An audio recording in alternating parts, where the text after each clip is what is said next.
Something like that, put in more polite terms, might have an advantage when you're a child, because a child has to be gullible and credulous, but not a fool. A child has to be gullible and credulous because if it doesn't believe what its parents tell it, it walks straight over a cliff or straight into the jaws of a tiger or whatever it might be. So children have to have a rule of thumb built into their brains that says, believe whatever your parents tell you.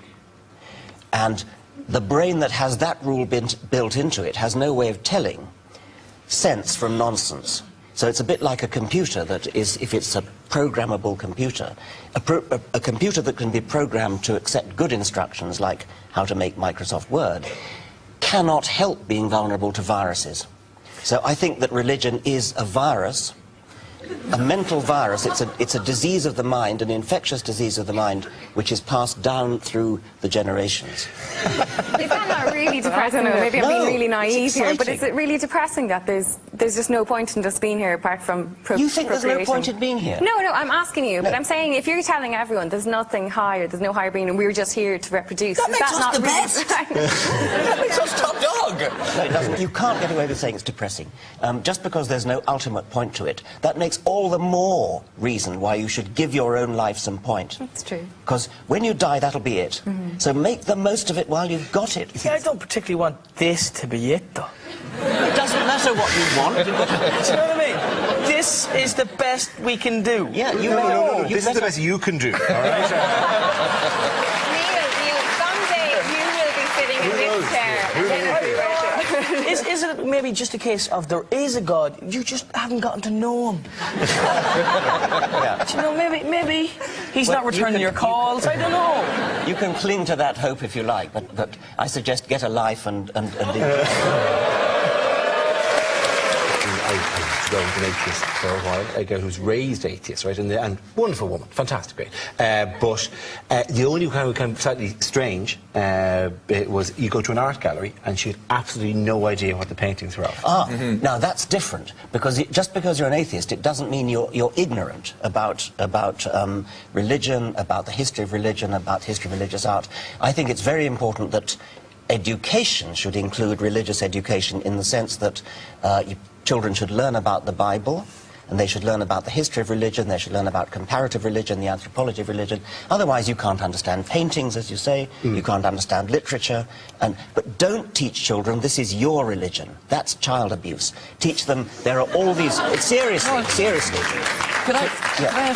To label a child as saying this is a Catholic child, that's a Protestant child, that's a Muslim child, that is child abuse, because the child is too young to know what it thinks about... If you visit an enormous and impressive cathedral, for instance, do you marvel at the architecture and what a great feat of human achievement it is? Yeah. Or do you kind of look at it and go, what a terrible waste of time this was? No, I mean, I marvel at what a tremendous feat of architecture and sheer devotion it is. Is there not a party that just kind of goes, but this is all for nothing?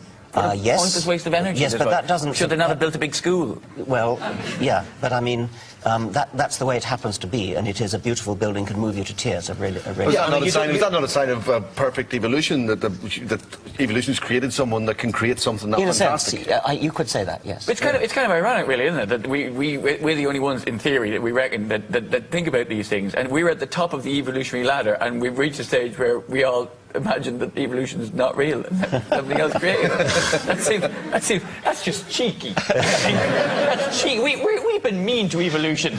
It's been good to us. We turn around and deny it. The fact that you're drinking out of a mug. Sorry, that was quite ironic. We gave you the paper mug. The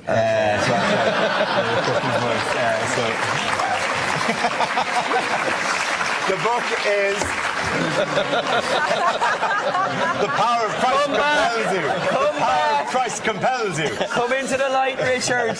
Come into the light. The book is The God Delusion, which is currently the book that is out. By the way, there is if you've a mind to read anything, by the way, in the scientific realm as well, The Selfish Gene is a spectacular book. Just I'd explaining. Oh, that's real. I prefer your early stuff. You sold out with this whole God Delusion idea. Yeah, you do it so well. It is a pleasure to have you, ladies and gentlemen. Richard Dawkins. Thank you very much.